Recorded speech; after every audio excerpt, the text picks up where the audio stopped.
Bonsoir à tous, bienvenue dans l'entretien du jour. J'ai le plaisir de recevoir aujourd'hui M. Bakary Sega Bathily, directeur général de l'APIX, qui est l'agence nationale chargée de la promotion de l'investissement et des grands travaux au Sénégal. Monsieur le directeur général, bonjour. Bonjour. Merci d'avoir cette invitation sur Global Africa Télé-Sud. Merci de m'avoir accueilli aujourd'hui. Alors, vous avez été nommé récemment à la tête de cette agence. De manière personnelle, quel est votre sentiment lorsque vous accédez à cette fonction aujourd'hui? Sentiment de fierté, c'est vrai, il y a un sentiment de fierté, mais surtout un sentiment de responsabilité. Parce que on a été nommé à la tête d'une structure qui est la cheville ouvrière du Sénégal dans tous les domaines. Je rappelle que l'APIX est l'agence de promotion des investissements et des grands travaux. C'est une structure qui est rattachée à la présidence. Donc nos actions et nos sont des directives présidentielles, si je peux m'exprimer ainsi. Et à ce titre, nous avons eu à réaliser beaucoup de grands chantiers. Nous avons pu aussi également mener beaucoup de réformes pour améliorer l'environnement des affaires. C'est fort de cette expérience, de cette expertise aussi qui a été développée en interne. J'ai souvent l'habitude de dire que l'APIX est un grenier de talents. Nous sommes une structure qui fait beaucoup d'ingénierie, de l'investissement, des grands travaux, de l'ingénierie sociale, de l'ingénierie environnementale. Et aujourd'hui, avoir ce privilège-là et l'honneur de pouvoir diriger cette boîte, effectivement, ça me donne la mesure de la responsabilité qu'il faut avoir. Après avoir aussi également passé 16 ans en termes d'expérience professionnelle dans cette boîte. Donc aujourd'hui, c'est ce sens de responsabilité-là qui m'anime le plus. Vous êtes un peu le conseiller économique du président quand on vous écoute. Pas totalement le conseiller économique, mais en tout cas, nous sommes en charge de la mise en œuvre de sa vision. C'est pour ça que nous avons aujourd'hui l'habitude de dire que l'APIX est au cœur du projet, parce que c'est ce projet-là que nous avons vendu aux Sénégalais, qui ont élu avec une majorité écrasante son Excellence, Monsieur le Président Bassirou Diomaye Faye, qui aussi en retour a fait confiance à ce porteur du projet-là, qui depuis 2014 a montré la voie aux Sénégalais et surtout à sa jeunesse, à travers un livre révélateur, un livre aujourd'hui qui nous inspire tous, le livre Solutions. Et c'est ce projet-là que nous portons tous et qui nous anime, qui nous motive davantage au-delà des considérations politiques. Et voilà, donc nous sommes inscrits dans ce schéma-là pour pouvoir réaliser et permettre au Sénégal de réaliser en tout cas son idéal de rêve de développement qui a été défini dans tout ce qu'on a présenté durant la campagne électorale. Et à la tête de cette agence, quels sont les axes principaux que vous comptez mettre en place durant votre mandat? Les axes principaux, déjà, comme vous le savez, nous sommes dans une phase où, ça fait que 3 mois que nous sommes là, nous sommes dans une phase déjà de ce qu'on appelle au Sénégal le Djubanti. Djubanti, ça veut dire rectification, corriger.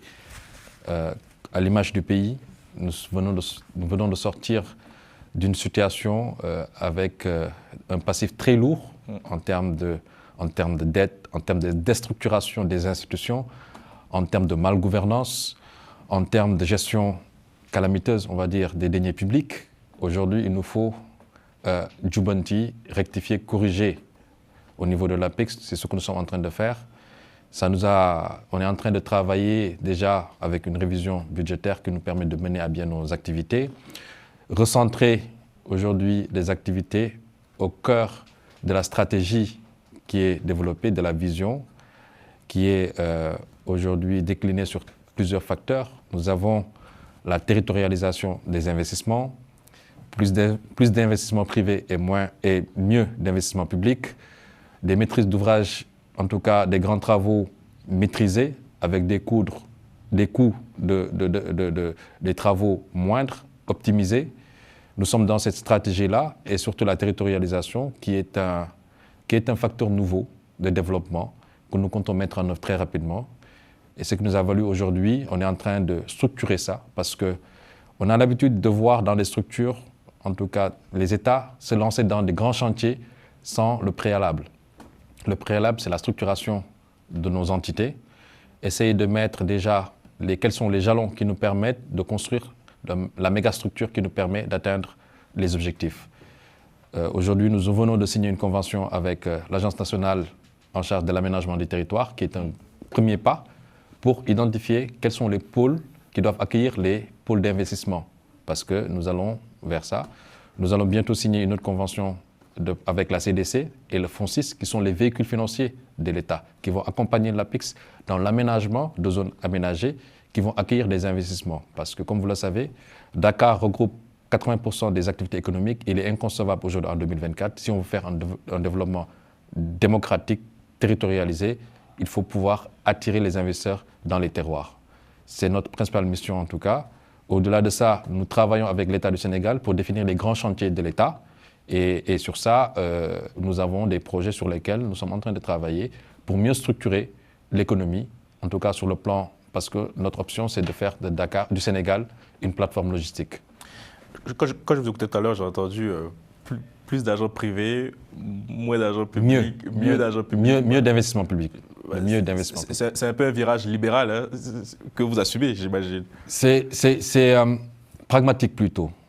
Il n'y a pas de... Les idéologies, libéralisme, mais c'est un peu du libéralisme, socialisme, communisme. Aujourd'hui, on a vu la Chine, on a vu la Russie. Est-ce qu'on peut dire qu'ils appliquent? Non, mais donc vous assumez ce virage, parce que le discours de votre président est assez panafricaniste, anticapitaliste. Vous entendre, c'est vraiment des discours qu'on entend de la bouche des libéraux. Donc c'est quelque chose que vous assumez aujourd'hui. C'est pour ça qu'en fait, c'est des idées reçues. On nous a imposé ces caricatures pour dire c'est libéraux. Le panafricanisme, c'est quoi le panafricanisme? C'est pas libéraux, c'est ce qu'il faut. Voilà, en réalité, c'est quoi le panafricanisme? Produire par nous, produire pour nous, par nous, et après viser le monde. C'est uniquement ça. C'est ça notre idéologie en réalité. Produire par nous, pour nous et viser le monde. C'est ce que, aujourd'hui, le cœur du projet, l'idéologie du projet, c'est ça. Quand on dit plus d'investissement du secteur privé, c'est quel secteur privé il s'agit? C'est ça la question. Si aujourd'hui, nous, un développement ne peut pas se faire par l'État. L'État crée les conditions de développement, crée les opportunités. L'APIX est un créateur d'opportunités. Mais le développement, la capacité de mobilisation des ressources, aujourd'hui, dépend du secteur privé. Et à ce niveau-là, notre mission, c'est de créer les conditions pour que le secteur privé national, sénégalais, puisse aujourd'hui compétir mieux, je dirais même mieux, puisse avoir vraiment des privilèges pour pouvoir investir dans ce pays. Si nous regardons nos statistiques au niveau de l'APIX, nous nous rendons compte qu'aujourd'hui, nous avons plus de taux de réinvestissement que de taux d'investissement direct étranger. Notre taux de réinvestissement, c'est-à-dire des entreprises qui sont déjà sénégalaises, qui sont déjà installées au Sénégal, ils sont à 63%. Donc eux, ils font confiance à l'économie de notre pays, ils prennent des risques pour réinvestir, alors que les IDE ne représentent que 27% de la structuration des investissements. Donc ça montre carrément que, et encore, nous n'avons pas pu, nous n'avons pas, je voudrais dire, exploiter tout le potentiel qu'ils ont. Parce qu'encore, il y a des efforts à faire. Parce qu'en termes de nombre de projets, ils sont les plus nombreux.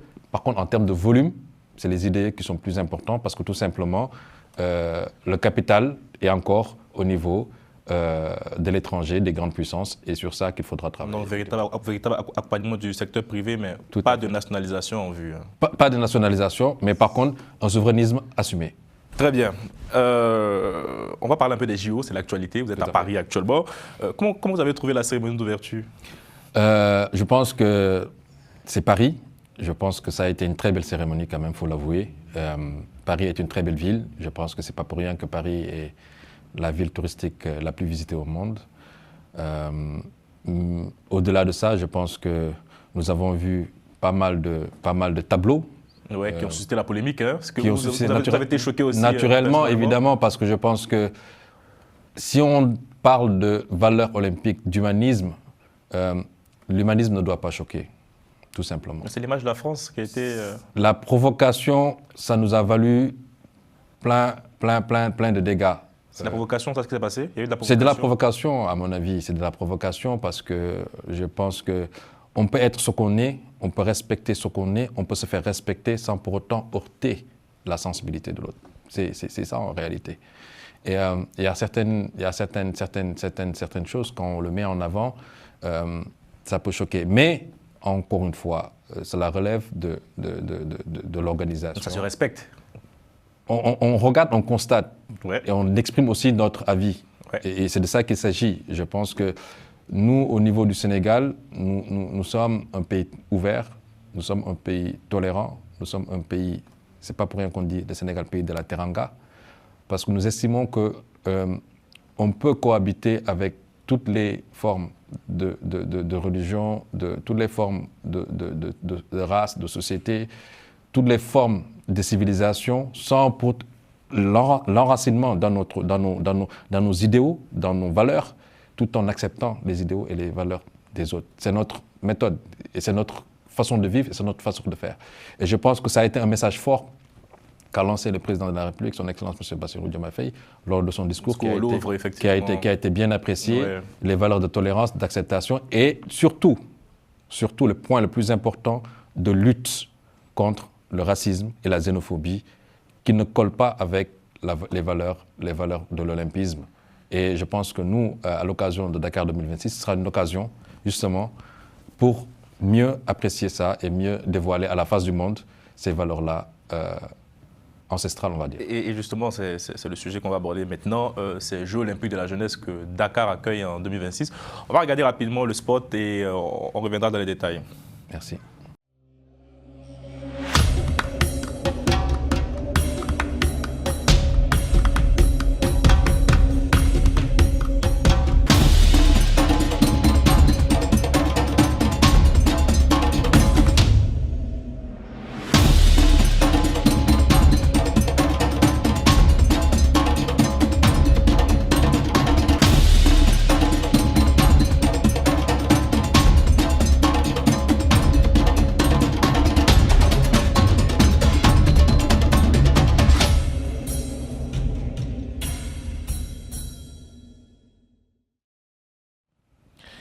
Le Sénégal accueille les Jeux olympiques de la jeunesse en 2026. C'est le premier événement sur le continent africain. Dans quel état d'esprit vous abordez cet événement?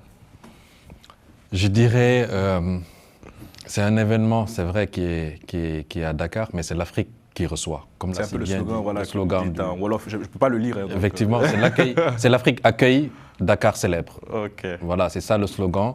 Je pense que ça résume tout en réalité. Ce n'est pas forcément... L'Afrique, le Dakar ou bien le Sénégal a toujours été, de par sa position déjà géographique, est une porte, est la porte de l'Afrique, comme on a l'habitude de le dire. Donc c'est tout à fait normal qu'aujourd'hui, en tout cas, nous, on remercie d'ailleurs le CIO d'avoir fait le choix sur le Sénégal, parce que tout simplement, comme j'ai eu à le dire tout de suite, le Sénégal est une terre aujourd'hui, à la limite, qui porte les valeurs de l'olympisme. Permettez-moi de rappeler justement que c'est l'écosystème même du Sénégal, en tout cas sur le plan sportif, a adopté les valeurs de la charte de l'olympisme depuis 1976. Aujourd'hui, nous avons ce qu'on appelle les mouvements des associations sportives et culturelles, les ASC, comme on l'appelle chez nous. Ils sont au nombre de 9 866 ASC à travers tous les territoires. Ils comptent aujourd'hui 235 000 licenciés. Et c'est des activités de vacances. C'est organisé par l'organisme national de coordination des activités de vacances. Donc, en général, c'est des activités qui s'organisent durant l'été, durant les vacances scolaires. Et il y a plusieurs tableaux. Il y a le tableau sportif, le tableau culturel, le tableau artisanal.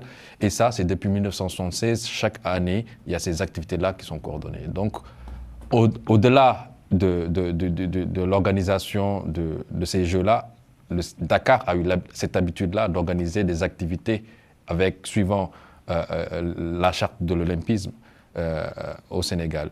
Mais il y a un sentiment également de mieux vaut tard que jamais, parce que je pense que l'Afrique, aujourd'hui, nous savons, un pays comme le Sénégal, la moyenne d'âge, c'est 19 ans. Oui. Pays jeune, un président jeune, justement. 18 millions de Sénégalais, 50% de femmes, 49% de femmes, 50% d'hommes.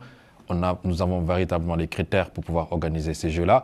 Et aujourd'hui, le message que nous a envoyé le président de la République, justement, c'est de mettre en œuvre tous les moyens pour que ce soit aujourd'hui une célébration, effectivement, de Dakar, mais ouvrir à toute l'Afrique. Parce qu'aujourd'hui, c'est l'Afrique qui va s'exposer, c'est l'Afrique qui va montrer ses talents, c'est l'Afrique qui va montrer son savoir-faire en termes d'organisation des grands événements et des grands rendez-vous internationaux. Aujourd'hui, c'est notre philosophie et notre mode opératoire. Mais vous êtes une cheville ouvrière aussi de l'organisation en termes de travaux, d'infrastructures. Est-ce que le Sénégal est prêt aujourd'hui? Le Sénégal est plus que prêt en réalité. Et permettez-moi juste de féliciter aujourd'hui la coordination, le comité d'organisation des Jeux Olympiques de la jeunesse Dakar 2026, qui est le COJOJ, qui est la cheville ouvrière véritable en termes d'organisation des Jeux. Ouais. Mais au-delà de ça, nous avons senti pour la première fois aujourd'hui quand même, je me permets de le signaler, qu'une agence, notamment l'agence de promotion des investissements, que j'ai eu la chance aujourd'hui de diriger, s'invite et s'inscrit et s'investit dans le sport. Ça, je pense que c'est une nouveauté. Il y a 1 mois, j'ai signé une convention avec le ministère des Sports, justement, pour mettre en œuvre la nouvelle politique sportive à travers aujourd'hui le projet de construire 557 infrastructures complexes sportifs de proximité au niveau des communes. Je pense que ça, c'est un programme justement pour démocratiser aujourd'hui l'accessibilité aux infrastructures de sport, mais aussi pour créer des conditions d'inclusion sociale à travers les territoires. Aujourd'hui, comme vous pouvez le constater, Dakar, Diamniadio, Saly. Diamniadio, c'est dans la région de Dakar. Saly sont les 3 sites qui ont été retenus parce que ce sont les 3 sites qui ont des infrastructures sportives de qualité aux normes pour pouvoir recevoir les Jeux. Saly aussi, c'est le tourisme. Hein, c'est le tourisme. Oui, clairement. Bon, ça, on peut en parler parce que l'inclusion entre le sport, le tourisme, l'artisanat, c'est des opportunités justement de générer des investissements, et générer de l'activité et générer de l'emploi. Et nous, aujourd'hui, au niveau de l'APIC, c'est ça notre rôle. Au-delà des Jeux, c'est comment créer un écosystème pour tout le secteur privé national comme international, mais en privilégiant naturellement le secteur privé national, pour qu'il puisse s'investir avec cet événement-là, s'investir pour pouvoir générer des revenus. Parce qu'il y a tout un écosystème, il y a des opportunités extraordinaires dans le domaine du transport, dans le domaine de l'artisanat, dans le domaine du tourisme, dans le domaine de... Aujourd'hui, dans le tourisme, nous sommes 45 000 lits. C'est peu. Alors qu'aujourd'hui, au niveau pour cette campagne, pour cet événement-là, il y a au minimum 40 000 personnes qui vont débarquer uniquement durant cette période-là. Minimum, rien que sur les officiels. On ne parle même pas des touristes qui vont venir et tout ce que ça va traîner comme affluence, que ce soit au niveau international, mais surtout en Afrique. Donc aujourd'hui, nous avons un déficit qu'il faudra combler très rapidement et sur lequel nous sommes en train de travailler pour attirer. Et ça va être l'héritage des Jeux. Donc tout ce qui se fera en termes d'investissement durant ces Jeux-là sera pour le futur, sachant qu'il y a d'autres perspectives qui s'annoncent dès maintenant, au-delà des Jeux. Nous avons les prochains Jeux africains de la jeunesse qu'on peut organiser naturellement à Dakar. Nous avons des perspectives par rapport à d'autres événements sportifs. La CAN, la CAN qui vous échappe. Effectivement. Et les Jeux U17, je pense que c'est des opportunités. Et justement, l'organisation de ces événements-là constitue des leviers d'attractivité pour les investissements. D'où la raison et l'implication de l'APIX dans l'organisation. Et pensez-vous que le secteur privé s'implique vraiment dans cette organisation lorsqu'il y a une réponse, une dynamique que vous sentez du côté du Sénégal? Tout à fait. Et vraiment, j'ai été très heureux. Hier, nous avons animé un panel avec le président du CNP, qui est membre des secteurs privés national, où nous avons pu échanger et justement présenter les opportunités d'investissement. Parce que là, je pense qu'on va y arriver, c'est la nouvelle stratégie aujourd'hui de promotion des investissements, c'est le partenariat. D'habitude, nous avons l'habitude d'aller chercher des investissements directs étrangers qui vont venir aujourd'hui prendre des parts de marché du secteur privé national. Et aujourd'hui, ça nous a valu ce retard-là dans pas mal de domaines. Et nous, ce que nous avons envie de dire aux entreprises étrangères qui souhaitent investir au Sénégal, vous allez trouver au Sénégal un secteur privé fort et résilient.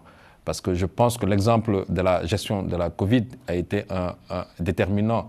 Si on n'avait pas le secteur privé qui a su développer des capacités de résilience, peut-être que le Sénégal n'aurait pas pu maintenir, malgré la crise, un niveau de résilience qui lui a permis de maintenir son taux de croissance à plus de 0% par rapport à d'autres où ils avaient des problèmes. Donc nous avons un secteur privé fort, dynamique, qui est en train de s'organiser.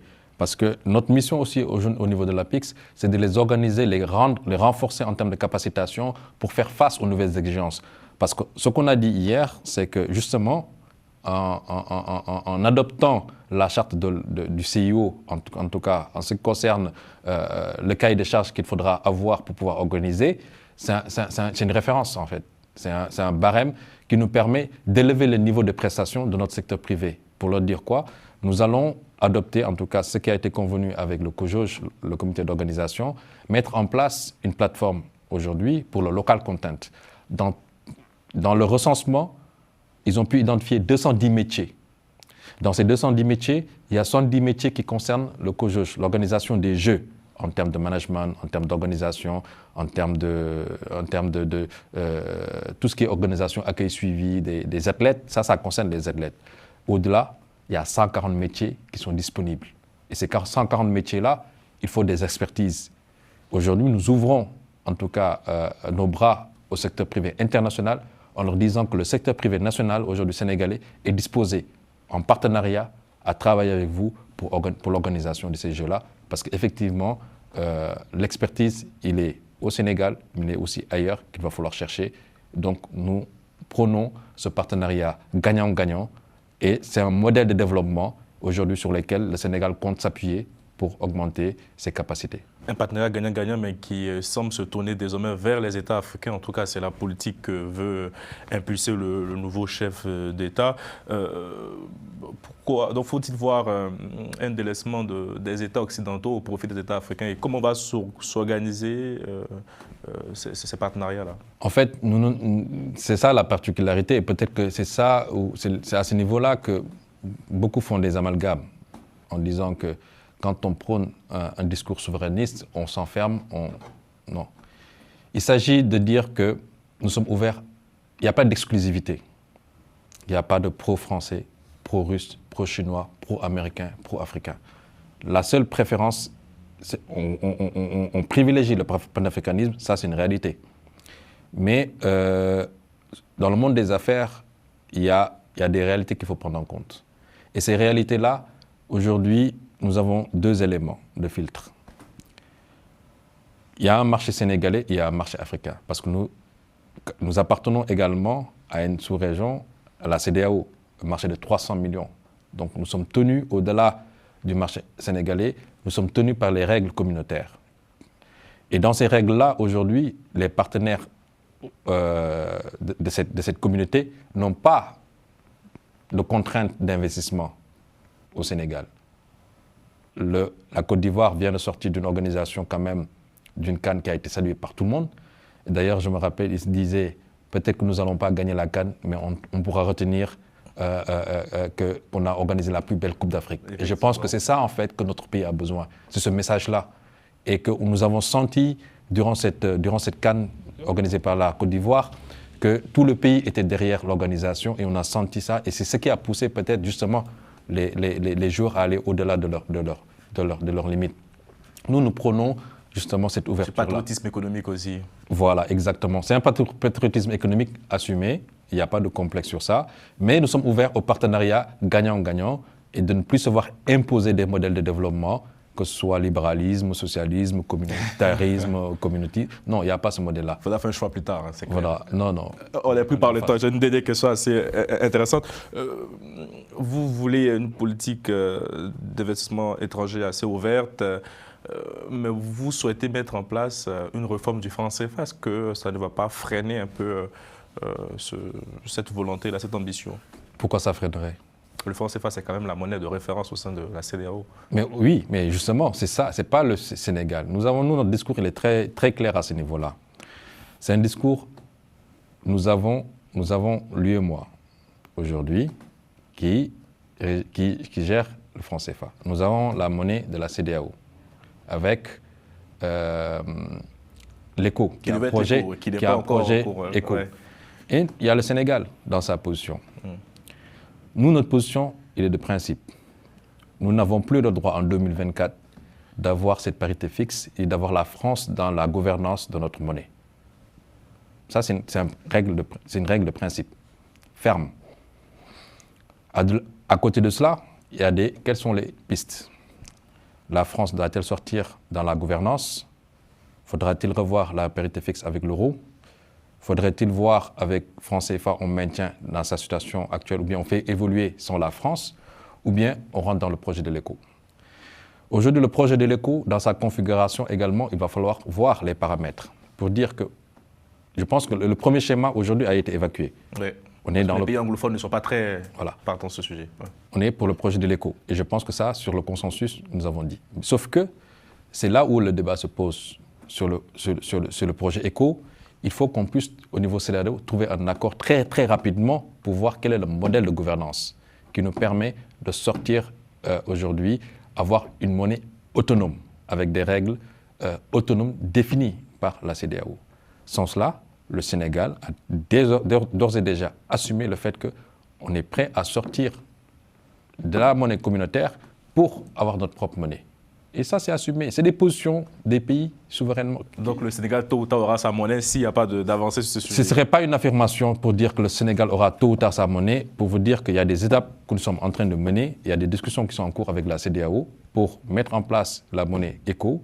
Et si ces discussions ne sont pas poursuivies et n'aboutissent pas aux règles, en tout cas, qui pour nous sont essentielles, le Sénégal n'exclut pas de sortir de ce projet et d'avoir sa propre monnaie, tout simplement. Merci, monsieur le directeur. Merci à vous, chers téléspectateurs. Portez-vous bien et à très bientôt. Merci beaucoup.